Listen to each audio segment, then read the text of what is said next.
Friends, कैसे हो सब लोग। पता है आज बहुत दिनों बाद मैं गैराज रूम गई थी और वहाँ मुझे क्या मिला, ये डायरी। मुझे गैराज रूम की डायरी मिली जहाँ हम कितना कुछ लिखा करते थे, नहीं? आधी अधूरी बातें, कुछ ख्याल, कुछ पोएम्स। मुझे याद है मैंने भी ऐसी पोएम लिखी थी, तो मैं वो पढ़ के सुनाना चाहती हूँ। अधूरी बातें। अधूरापन एक ऐसा मोड़ है जिसकी परछाई से हम घबराते हैं, कतराते हैं, लेकिन वहीं से तो होकर सारे रास्ते अपनी मंजिल तक पहुंचते हैं। अधूरे रंग एक कैनवस को भी बेरंग छोड़ देते हैं। अधूरे घर खंडहर बन जाते हैं। अधूरी लहरें हलचल मचा देती है। अधूरी सोच, सपने, जज्बात, अधूरी बातें हमें बेचैन कर देती है। अधूरी सांसें जिंदगी की लगाम खींच लेती है। मैं सोचती हूँ क्यों डर लगता है हमें इस अधूरेपन से। अधूरापन तो वो पल है जो नए गुल खिलाता है। अधूरेपन में ही तो सारे रंग और राज छिपे हैं जीवन के। हमें लगातार बेहतर बनाने की कोशिशें बसती है इसमें, और जिंदगी इस अधूरेपन से ही खुद को पूरा करती है। तो ये तो कुछ मेरे लाइंस थे। अब अक्षत, तुम बताओ, तुमने भी कुछ लिखा था इसमें?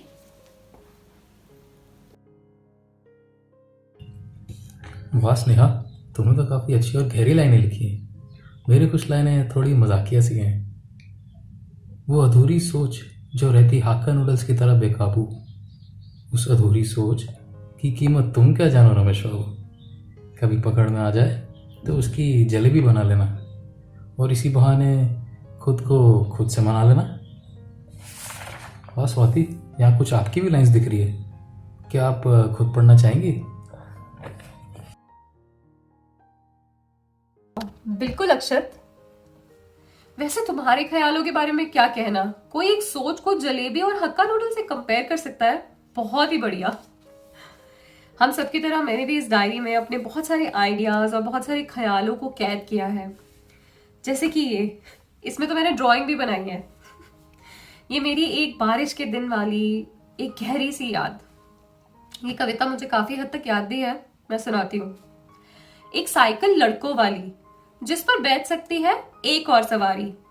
भाई ने बोला चल चलते हैं, इस हल्की हल्की बारिश में कहीं घूम कर आते हैं।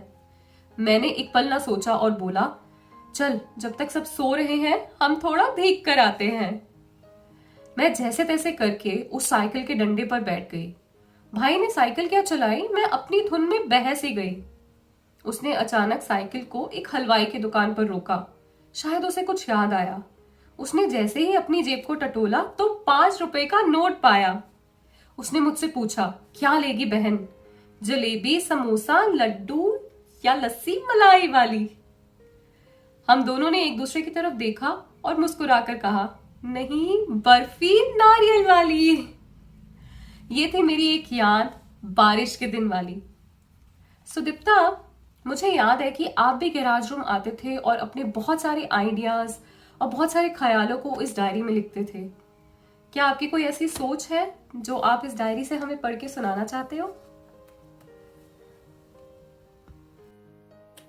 Thank you Swati. पता है तुम्हारा ये बारिश का जिक्र सुन के मुझे क्या याद आ गया? गर्मा गर्म पकोड़े और साथ में अदरक वाली चाय होता तो कितना मजा आ जाता, नहीं?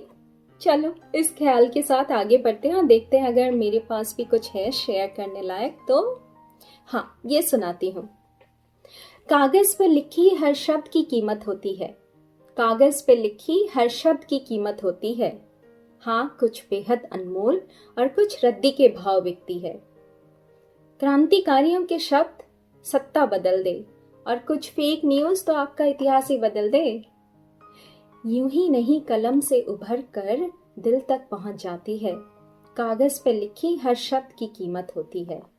सही दाम लगाओ तो ताकत, वरना आपकी कमजोरी बन जाती है। अफसोस तो इस बात का है कि लोग आजकल शब्दों को जीना छोड़ उनको पकड़ के जिंदगी उलझन में डालने में लगे हैं। तो ये थे मेरे कुछ अधूरे ख्याल। अब तनुश्री, तुमने भी अपने कुछ शब्दों को, एहसासों के पुलिंदों को इस डायरी में बंद कर रखा होगा। जरा आजाद करके हमें भी सुना दो। Thank you. Thank you Sudipta for the diary. वैसे एक बात कहूँ, मुझे ऐसा लगता है ये शब्दों और एहसासों की जुगलबंदी ही तो है जिस पे हमारी गराज रूम की गाड़ी दौड़ रही है। मैं देखती हूँ इसमें मैंने कुछ लिखा है क्या। मिल गया। और ये किस्सा मेरे साथ वाकई में हुआ था। एक दिन अलमारी में कुछ पुरानी शर्ट्स के बीच एक नई शर्ट टंगी दिख गई।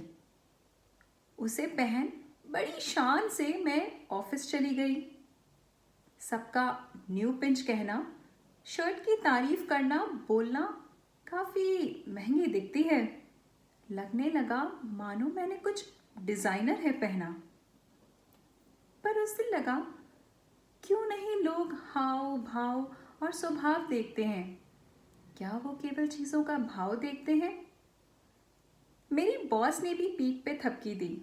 मुझे लगा ये तो होना ही था, क्योंकि लास्ट वीक मैंने रिपोर्ट्स जो इतनी अच्छी दी।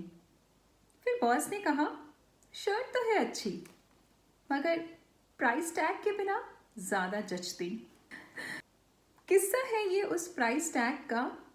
और उस दिन मैं सोच रही थी मेरा स्वैग है कुछ अलग सा। ये है हमारे कुछ आधे अधूरे ख्याल। अगर आपके भी कुछ ऐसे आधे अधूरे ख्याल हैं तो हमें कमेंट सेक्शन में लिख के बताएं। Thank you.